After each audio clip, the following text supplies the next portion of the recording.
Assalamu alaikum dear students, hope you are fit and fine. We will continue the topic the rise of commercial forestry. This is the topic taken from the Forest Society and the colonialism. In our previous lecture, we have discussed how in 1865 British government passed Indian Forest Act of 1865. This act was amended twice, firstly in 1878 and then in 1927.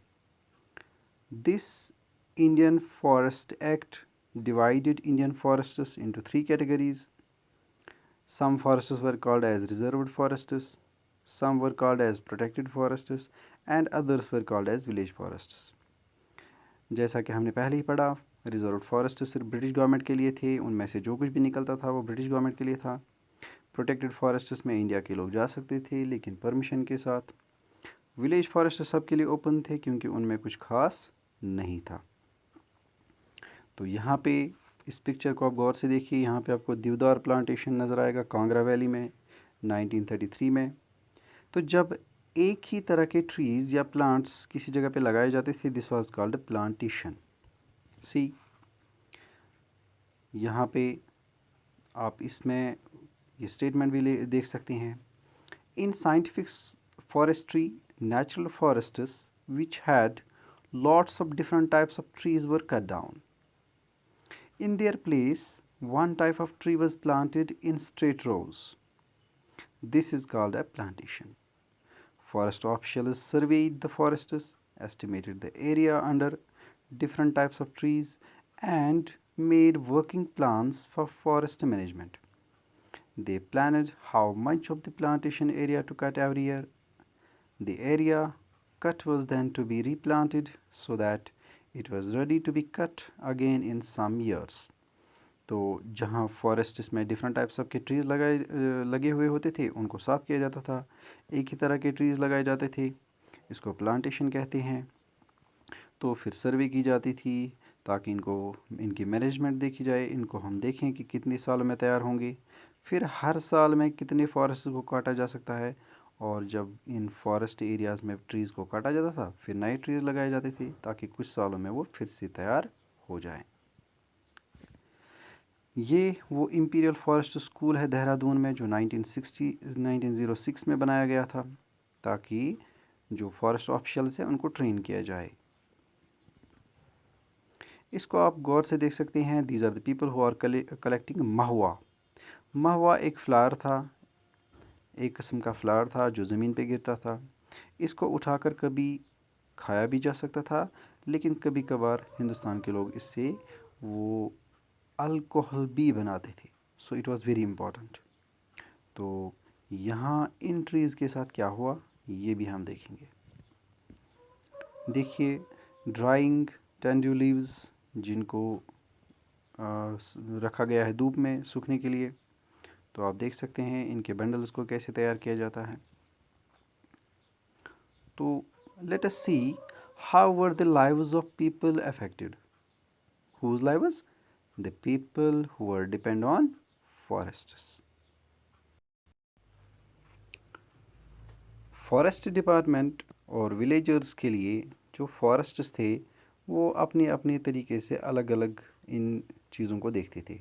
से for example जो forest department था उनको चाहिए थे वो trees जो उनको hardwood दें, जो ऊंचे हों, जो स्ट्रेट हों। तो इस तरह से उन्होंने क्या किया, फॉरेस्ट्स को क्लियर करने के बाद ऐसे ही ट्रीज़ लगाए, जैसे टीक हुआ, जैसे साल ट्री हुआ, तो उन ट्रीज़ को प्लांट किया। जबकि जो विलेजर्स थे वो फॉरेस्ट्स को अपनी ज़रूरत के हिसाब से देखना चाहते थे। यानी उनके लिए फॉरेस्ट्स वही थे जो उन्हें फ्यूल दे, फूडर दे, लीव्स दे, मेडिसिनल प्लांट्स दें, फ्लावर्स दे, या जो जंगली सब्ज़ी होती है, वाइल्ड वेजिटेबल्स, वाइल्ड फ्रूट्स। तो ये सारी चीज़ें जहाँ से लोगों को मिलती थी, विलेजर्स को मिलती थी, उनके लिए वही जगह फॉरेस्ट था। जबकि फॉरेस्ट डिपार्टमेंट के लिए डिफरेंट था, उन्हें वही फॉरेस्ट नज़र आता था जो उन्हें रेलवेज़, शिप्स बनाने के लिए लकड़ी प्रोवाइड करे। तो यहाँ पता चलता है कि जो लोग थे जो इन फॉरेस्ट्स पे डिपेंड थे, जिनको हम फॉरेस्ट पीपल भी कहते हैं, कभी उनको जंगली टर्म भी यूज़ की जाती है, कभी उनको ट्राइबल्स भी कहते हैं, कभी नोमैड्स कहते हैं, कभी शिफ्टिंग कल्टीवेटर्स भी कहते हैं, तो कभी उनको पेस्टोरलिस्ट्स भी कहते हैं। तो ये सारे लोग डिपेंड थे इन फॉरेस्ट्स पे। उन्हें खाने पीने की चीज़ें मिलती थी वहाँ से, उन्हें ग्रेजिंग के लिए वहाँ जगह मिलती थी, घास मिलती थी, पत्ते मिलते थे, ये सारी चीज़ें उन्हें इन्हीं जंगलों से मिलती थी। तो जब फॉरेस्ट लॉज इम्प्लीमेंट किए गए, इसका मतलब हुआ उनकी लाइफ में अब चेंज आने लगी। So the forest act mean severe hardship for villagers across the country. After the act, all their everyday practices like cutting wood for their houses, grazing their cattle, collecting fruits and roots, hunting, fishing became illegal. So, all the activities which were conducted by the people in these forests were made illegal, and for this, the laws were implemented. So, people were now forced to steal wood from the forests, and if they were caught, they were at the mercy of the forest guards who would take bribes from them. Women who collected fuel woods were especially worried. It was also common for police constables and forest guards to harass people by demanding free food, free food from them. तो जो women थी वो वहाँ से fuel लाती थी या खाने पीने की चीज़ें लाती थी, या जो बाकी विलेजर्स थे उन्हें ज़रूरत की सारी चीज़ें वहाँ मिलती थी। तो जब फॉरेस्ट लॉज इम्प्लीमेंट हुए तो forest officers, police constables, contractors सब ने मिलकर अब इनको लूटना शुरू किया। अब अगर कोई फॉरेस्ट में जाता है तो वो चोरी छुपे जाएगा। चोरी छुपे जाने के बाद उसको जब पकड़ा जाता था, या उसको सज़ा दी जाती थी, इम्प्रिजनमेंट दी जाती थी, या फिर उसको फ़ाइन देना पड़ता था। तो नतीजा क्या हुआ? These outsiders, or we can say these foresters, contractors, constables, officials, they became the deadly enemies of these pastoralists, or we can say forest people. तो ये सारे ऑफिशियल्स जो बाहर से आए थे ये दुश्मन बन गए इनके. So that's why you may have heard about डिकूज़. So एक बार आपने पढ़ा भी होगा 8th में कि डिकूज़ वो सारे फॉरेनर्स थे, वो आउटसाइडर्स थे जो फॉरेस्ट्स में आते थे, तो ये डिकूज़ कहलाने लगे इंडिया में. तो डिकू टर्म मतलब होता है जो एनिमी हो, फॉरेन एनिमी. डिकू का मतलब होता है फॉरेन एनिमी. तो अब ये जो भी बाहर से आता था उसको लोग अपना दुश्मन समझते थे, क्योंकि इनकी ज़िंदगी पे बहुत ज़्यादा इम्पैक्ट पड़ गया. अब ना तो ये फॉरेस्ट से अपनी मर्ज़ी से कुछ कलेक्ट कर सकते हैं, ना एनिमल्स को ले जा सकते हैं, ना वुड निकाल सकते हैं, ना फ्लावर्स, वेजिटेबल्स, फ्रूट्स या कोई और चीज़ जिस पे उनकी ज़िंदगी डिपेंड थी वो निकाल सकते हैं. So this was the life of what we can say forest people, or the people who were living near to the forests. Now let us see how did forest rules affect cultivation. What kind of cultivation? Obviously this was called as shifting cultivation. तो जब हम shifting cultivation को define करेंगे तो हम कह सकते हैं एक फॉरेस्ट एरिया को साफ़ किया जाता था. पहले पेड़ पौधे काटे जाते थे, उनको जलाया जाता था, वहाँ से जो ऐश निकलता था उसको मिट्टी के साथ मिक्स किया जाता था, फिर कोई क्रॉप, फिर कोई सीड वहाँ पे डाले जाते थे. तो इस तरह से एक क्रॉप तैयार होता था. क्रॉप तैयार होने के बाद हार्वेस्ट किया जाता था, और हार्वेस्टिंग के बाद इस ज़मीन को वहीं पे छोड़ दिया जाता था, और इस तरह से लोग आगे बढ़ जाते थे. क्योंकि ये कल्टीवेशन सिर्फ नोमैड्स या पेस्टोरलिस्ट्स करते थे. तो इसको हम कहते हैं झूम कल्टीवेशन, कभी इसको कहते हैं शिफ्टिंग कल्टीवेशन, इसको और एक नाम है स्लैश एंड बर्न कल्टीवेशन. तो कहीं पे इसका नाम स्वाइडन एग्रीकल्चर भी है. ये एग्रीकल्चर सिस्टम काफ़ी पुराना है. तो इसको न सिर्फ एशिया में बल्कि अफ्रीका और साउथ अमेरिका में भी प्रैक्टिस किया जाता था। जो शिफ्टिंग कल्टीवेशन था ये काफ़ी मशहूर था एशिया में, अफ्रीका में, साउथ अमेरिका में भी। तो इसके अलग अलग नाम हैं। तो कुछ लोग इसको कहते हैं लैडिंग, जैसे साउथ एशिया में। कुछ लोग इसको कहते हैं मिल्पा, जैसे सेंट्रल अमेरिका। कुछ लोग इसको कहते हैं चितमीन और तवी, ये अफ्रीका में इसको कहते हैं। चीना, इसको श्रीलंका में कहते हैं। इंडिया में इसके कई नाम हैं। कहीं पे इसको दया बोलते हैं, कहीं पे इसको पेंडा बोलते हैं, कहीं पे इसको बिवार बोलते हैं, कहीं पे इसको निवाद बोलते हैं, कहीं पे इसको झूम बोलते हैं, कहीं पे इसको पूड़ू बोलते हैं, कहीं पे इसको खंदात बोलते हैं, कहीं पे इसको कुमरी बोलते हैं। तो डिफरेंट टर्म्स इस शिफ्टिंग या जिसको आप कहते हैं झूम कल्टीवेशन, इसके कई नाम हैं। तो ये नाम आप अपनी बुक से भी ले सकते हैं, जो पेज नंबर 86 पे दिए गए हैं वो नाम आप लिख सकते हैं। तो जब ये शिफ्टिंग एग्रीकल्चर किया जाता था तो इसमें किसी की रिस्ट्रिक्शन नहीं थी, न मुग़ल टाइम्स पे, न सल्तनत पीरियड में, न अशोका के टाइम पे, न गुप्ताज़ के टाइम पे। किसी टाइम पे इसको नहीं रोका गया। सिर्फ ब्रिटिश टाइम्स में इसमें चेंज आने लगी। अब देखते हैं कैसे चेंज आने लगी, वो चेंज भी हम अंडरस्टैंड करेंगे। तो जो ये शिफ्टिंग कल्टीवेशन है इसमें क्या होता था? In shifting cultivation parts of forests are cut and burned in rotation.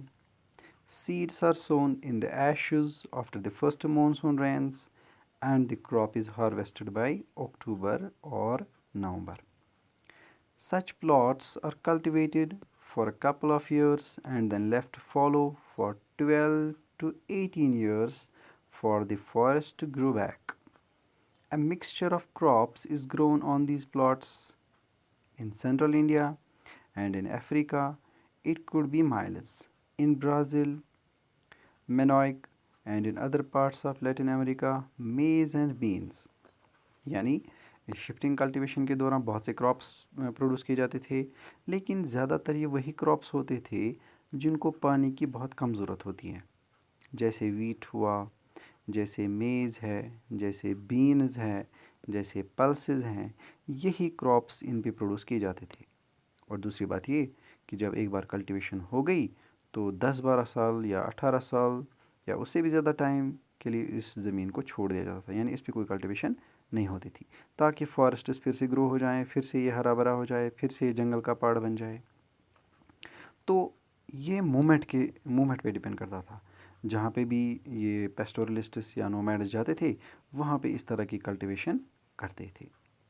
लेकिन यूरोपियंस के आने से जहाँ पेस्टोरलिस्ट्स की मूवमेंट पे स्ट्रिक्टनेस हो गई, रिस्ट्रिक्शंस हो गई, वही इनकी कल्टीवेशन पे भी स्ट्रिक्टनेस नज़र आने लगी। अब ये रिस्ट्रिक्शंस कैसी थी? जो ब्रिटिश गवर्नमेंट थी वो मानते थे कि लोगों को सिविलाइज बनाने के लिए ज़रूरी है कि वो एक जगह पे रहें। अगर वो एक जगह पे रहेंगे तो हमारी नज़र उन पे रहेगी। अगर उन पे हमारी नज़र रहेगी तो वो कोई भी क्रिमिनल एक्टिविटी नहीं करेंगे।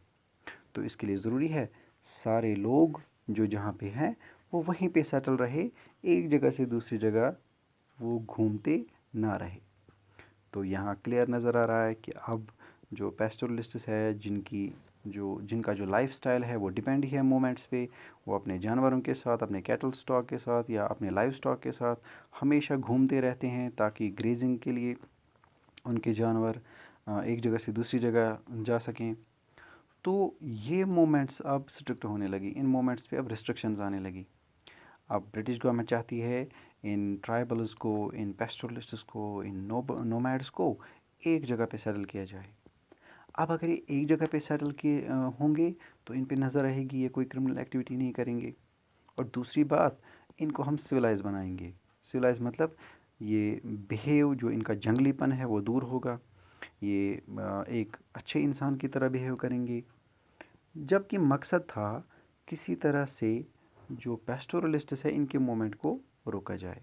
मकसद सिर्फ इतना ही था, क्योंकि ये पेस्टोरलिस्ट्स इनको रास्ते पता थे, ये दुश्मन को भी रास्ता दिखा सकते थे, ये पैसों के लिए मतलब किसी दुश्मन के साथ भी मिल सकते थे। तो ये भी एक डर था। तो 19th सेंचुरी में क्या हुआ, इन फॉरेस्ट लोगों को या जंगली या जिनको आप नोमैड्स कहते हैं, इनको कहा गया कि आप एक जगह पे सेटल हो जाइए।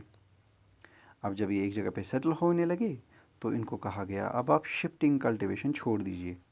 तो फिर क्या कीजिए, अब आप कल्टीवेशन कीजिए परमानेंट, यानी जिस ज़मीन पे आप शिफ्टिंग कल्टीवेशन किया करते थे अब उस पर पूरे साल कल्टीवेशन कीजिए और कंटिन्यू कल्टीवेशन कीजिए। ये उनके लिए काफ़ी मुश्किल था, क्योंकि उनके पास एग्रीकल्चरल टूल्स नहीं थे, उनके पास वो चीज़ें नहीं थी जिनसे एग्रीकल्चर किया जाता है, और दूसरी बात उन्हें पता ही नहीं था कि असल में एग्रीकल्चर होता क्या है। ये तो वो पार्ट टाइम के लिए कुछ सीजनल मोमेंट्स के हिसाब से करते थे, तो ये उन्हें पता था, लेकिन रेस्ट जो परमानेंट एग्रीकल्चर होता है ये उन्हें पता नहीं था। तो जब उन्होंने ये परमानेंट एग्रीकल्चर शुरू किया तो उन पे टैक्सेस लग गए। तो अब उन लोगों से टैक्स कलेक्ट किया जाता है। टैक्स किस पे, जो कल्टीवेट करते हैं उस पे, अगर वो फॉरेस्ट से कुछ निकालते हैं उस पे, अगर वो घर में कुछ निकालते हैं जैसे भेड़ बकरियां पालते हैं, गाय पालते हैं, या जो पोल्ट्री है वो पालते हैं उस पे टैक्स, यानी हर चीज़ जो भी ये प्रोड्यूस करते हैं, जो भी ये यूज़ करते हैं उस पे टैक्स। तो नतीजा क्या हुआ, पहले ही रिस्ट्रिक्शंस की वजह से इनकी लाइफ डिस्टर्ब थी, अब और ज़्यादा डिस्टर्ब होने लगी। तो जैसे जैसे इनकी लाइफ डिस्टर्ब होती गई वैसे वैसे ब्रिटिश गवर्नमेंट पॉलिसीज़ बनाती रही। तो कभी एक पॉलिसी ऐसी भी बनी जब ब्रिटिश गवर्नमेंट ने सोचा कि अगर ये जंगल में पेड़ पौधे काटते हैं शिफ्टिंग कल्टीवेशन के लिए, तो इसमें जंगल में आग भी लग सकती है। अगर जंगल में आग लगी तो उनकी वो जो वुड थी जो शिप्स और रेलवेज़ के लिए ज़रूरी थी वो भी ख़त्म हो जाएगी। तो बेहतर है क्यों ना इनको एक जगह पे रोका जाए। तो बहुत सारी ट्राइबल कम्युनिटीज़ को, पेस्टोरल कम्युनिटीज़ को, नोमैडिक कम्युनिटीज़ को एक जगह पे सेटल होने के लिए कहा गया। तो नतीजा क्या हुआ, बहुत सारी कम्युनिटीज़ ने अपना प्रोफेशन ही छोड़ दिया। उन्होंने वो जानवर पालना, कैटल स्टॉक, लाइव स्टॉक को पालना छोड़ दिया, शिफ्टिंग कल्टीवेशन भी छोड़ दी और बहुत दूर भाग गए। यानी उन रीजन्स जहाँ पे वो सालों से रहते थे उन एरियाज़ को छोड़ दिया, उन जंगलों को छोड़ दिया।